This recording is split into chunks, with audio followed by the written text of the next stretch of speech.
in Luke chapter 4. So let me read the passage and then I'll just share a few questions that I asked of the text. So verse 31, and he went down to Capernaum, a city of Galilee, and he was teaching them on the Sabbath, and they were astonished at his teaching, for his word possessed authority. So one question I asked is whether verse 31 is talking about a single Sabbath or a regularity on Sabbath days. So it says he was teaching them on the Sabbath. Is that setting us up for a specific story on a specific day? Or is that telling us what Jesus was accustomed to do in Capernaum? Another question, what day of the week was the Sabbath? I know the answer to this question, just to be frank with you, but at some point in my Christian life I didn't. So that might be a question to explore. Thirdly, is Galilee, mentioned here in the middle of verse 31, is that the lake or sea being referred to, or is it the region? And does it matter? And lastly, was Jesus' teaching self-possessing of authority, or was his authority derived from his commands of power to demons and to sicknesses and so forth? It says his word possessed authority. And so, I'm wondering if I can understand better from the context, is that specifically his powerful commands, miracle working, demon directing commands, or in general, is his teaching authoritative just based on the substance? What is meant there? So with those exegetical questions, we're now going to move on. And so the one question I want to search as a demonstration for you would be that last question of, was Jesus' teaching self-possessing of authority, or was it derived from his commands to demons and to nature?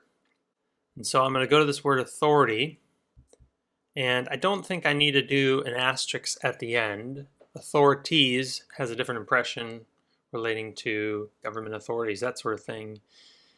And so authority as a concept is really the only form of the word I'm going to be looking for. And as I highlight my word, you can see my concentric circles. In Luke alone, there are 13 hits. In all of Luke's writings, so that would include Acts, it goes up to 20 hits. In the Gospels, 47, and so forth. And I need to think at this point, what would be most helpful for me to explore in answering this question. 13 is not a bad number. I might start here in just Luke to see if this question is clearly answered, and then come back and search more widely if it is not. So starting here, we're going to begin looking through. And of course, we find the passage that we're dealing with in our search results. But also, shortly after it, we find the word authority again. And so this is in the same story, as we can see from the context, and therefore is going to definitely hold the most weight. We're in the same paragraph. And so what do we read in verse 36? It says, and they were amazed and said to one another, what is this word? For with authority and power he commands the unclean spirits, and they come out. And so it's some word that just happened that in particular is with authority and power. And it's the word where he commands unclean spirits. And so we can see that in verse 35, Jesus rebuked him, saying, be silent and come out of him. So he's rebuking the demon, telling the demon to come out of the man. And so the initial answer to my question seems pretty clear. In the same paragraph, the same context, it is that word of spiritual power, of effective power in demanding obedience, of demons in this case, that is wowing people. It's the thing that is amazing them just like we saw that they were astonished up in verse 32. So that seems pretty cut and dry.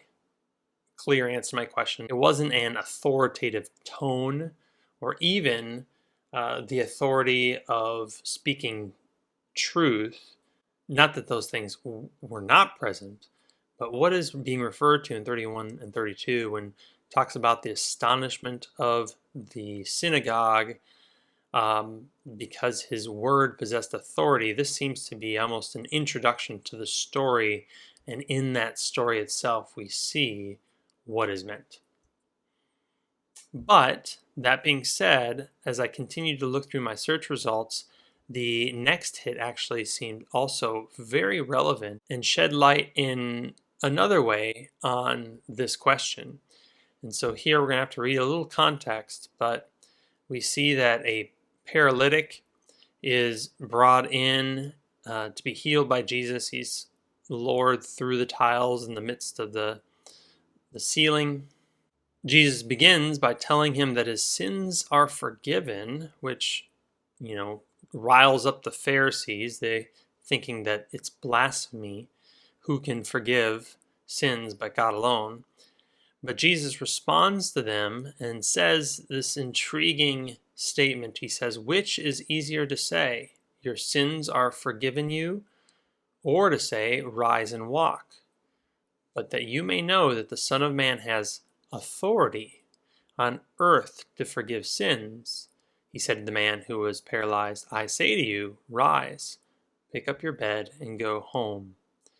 And so there's this irony here. There's this double meaning, almost, it would seem, present when thinking about the authority of Jesus' words. On the one hand, his authority that is amazing people comes from the fact that he can talk to paralytics and tell them to get up. On the other hand, it is backing up and establishing the clear authority that Jesus, the Son of Man, has to forgive sins. So his teaching is with authority, in that his teaching can go all the way to the extreme of forgiving sins committed against God, but it's accompanied by an authority that is tangible and visible to those who are there. And so there's a sweet extra layer here to what is meant back in our original passage by these words. They were astonished at his teaching, for his word possessed authority. This is unlike any study Bible you have ever seen. It might just plunge you into your own deeper study of Scripture. Go to Biblearc.com, the shape, not the boat, to download the Study Bible app and join the expedition as we explore the breadth and length and depth of Scripture.